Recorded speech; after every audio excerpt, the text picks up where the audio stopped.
So Lara Galloway's with us in her book, of course, Mom's Mean. Lara, thanks so much for swinging by the program today. Good to have you on. Hey, guys. Great to be here. Here's the book. So yet another momtrepreneur is with us. By the way, her book, Mom's Mean Business. Tell us about the book and tell us about life as a mom entrepreneur. You are a mom, right? Or you just have one? Yeah, I qualify in both regards. Okay, good. I have 3 little guys, ages 12, 10, and 8, who absolutely gave me my calling card to call myself a mom. So Yeah. I've earned my stripes. Very good. So how did this all start for you? It started, I guess, it grew out of a coaching business that I have. So I'm a life coach and a business coach. Mm-hmm. And I was looking around for some help to figure out how the heck to run a business, because I got trained pretty well on how to be a coach, but I didn't know how to run a business at all. And all of the people I was studying up, I was one of those people who was like always on every free internet webinar, seminar I took.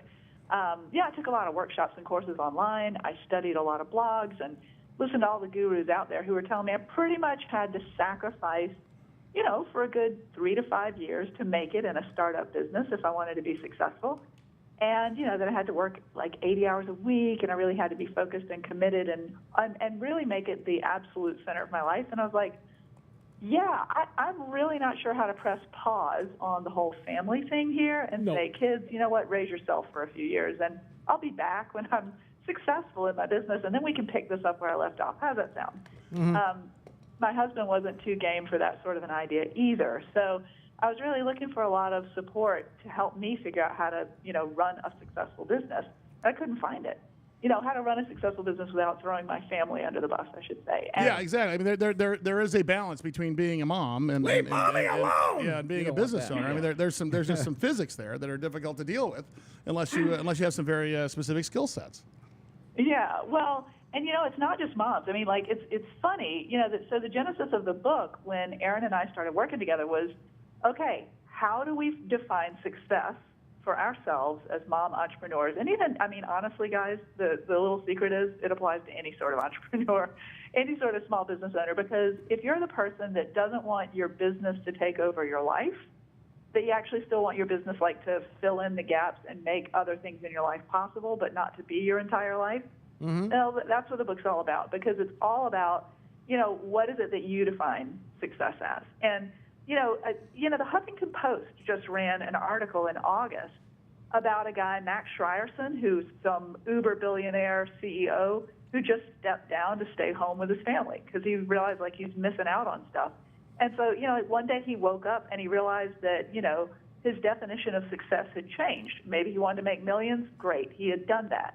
And then all of a sudden he realized like that just wasn't going to cut it anymore. Like, that's great.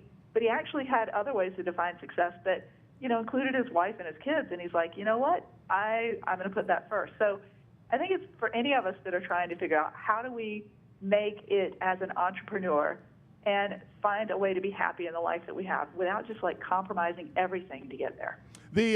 Of course, the name of the book is Mom's Mean Business, a guide to creating a successful company and a happy life as a mom entrepreneur. Lara Galloway is her name. She's a co-author of the book. Of course, their website, momsmeanbusinessbook.com. Talk to us about the mom who has never been in business before. That has an idea, that has an inkling, that has a hankering to start business. What kind of advice would you give that person?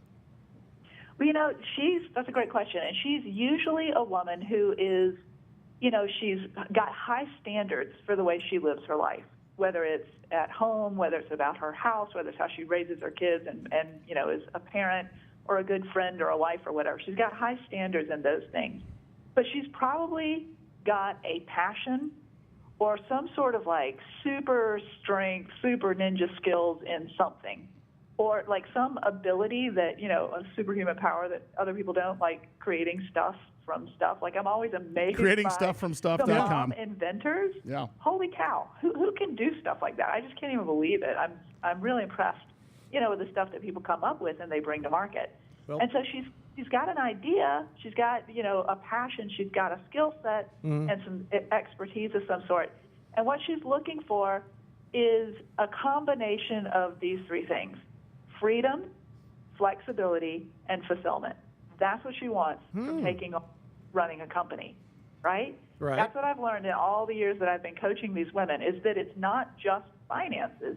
It is a mixture. Right. And the finances often show up in the freedom to make a lot of different financial choices that they couldn't make if they did not have that income. Well, and one of the other things that you have to realize, though, is that I'm not a big believer in, when anybody wants to start a business from scratch, that it's all about follow your passion. Because we've heard about that. Because, passion without actual talent is nothing more than an American Idol audition.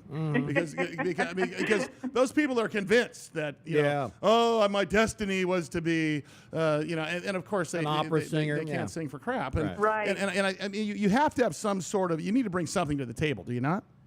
Absolutely. No, totally. And, there are always going to be people who are going to take a really great sounding quote and turn it into something horrible, So, if your desire is to be, an opera singer and you can't carry a tune, sorry, you picked the wrong quote to follow. You know what I mean? Right. So, you have to have some talent and some skill before you go at it. Think about it. Women leave the workforce with a huge set of skills. They leave the workforce with a lot of master's and doctorate degrees, with a ton of experience managing huge operations at the various businesses they do. Hey, Laura, hang on a second. I'm going to keep you over the thing here. What I want you to think about here for a minute for us. I want you to think about, maybe some of the best businesses for women coming out of business to start, and some of the best businesses for women who've never been in business to start. We're going to talk some more Lara Galloway coming up here at 51. Her name of the book is Moms Mean Business.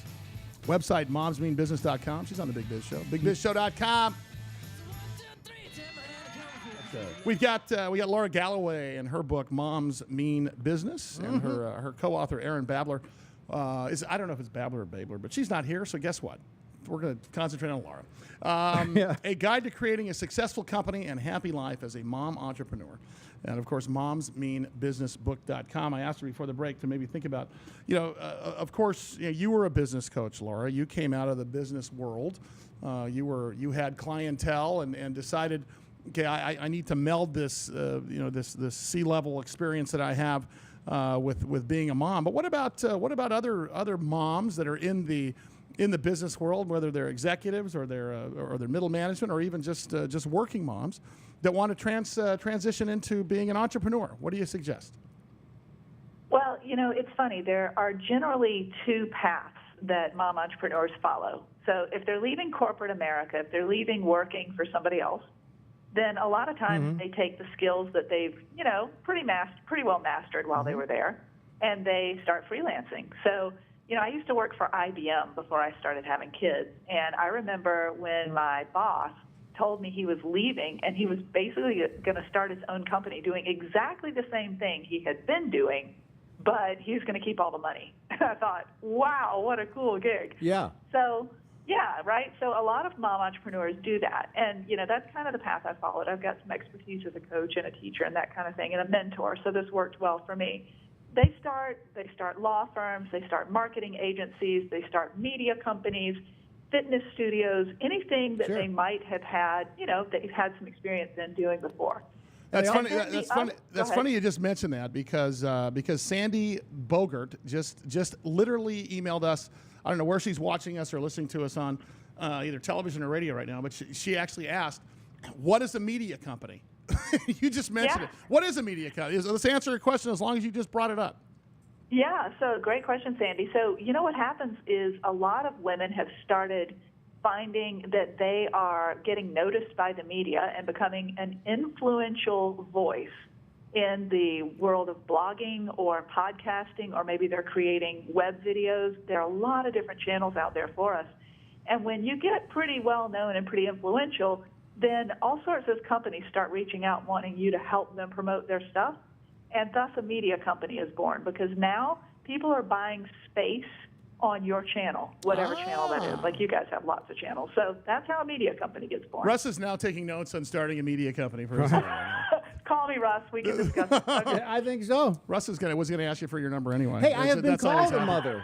mother in some places. Hey, listen, I want to have you back because I want you to come and talk about. We need to do a series with you to talk about maybe the ABCs of how moms can get involved. And I would assume this book is not just for mothers. moms. I mean, Russ could open it up and get something out of it. Even fathers could do something for this. I'm assuming, correct? I was just going to say that's the little secret. So we market it to moms, and we both coach men and people who are not fathers and whatever. The point is, it's for anybody that wants a little more life in their work-life relationship. Very good. Yeah. Well, the name of the book again. Hold that book up, would you, Rusty, for the TV audience? And it's fantastic. Moms Mean Business. And for our radio audience, you can go to our website. I'll have David put up the link to momsmeanbusiness.com book. I'm sorry, momsmeanbusinessbook.com. That'll be up on our website, bigbizshow.com, and you can get a copy of the book. Thank you so much. I appreciate it, Laura. Good job. We'll talk to you very soon. Fantastic. What are you doing over there? Just what you said, Bob. Holding up the book.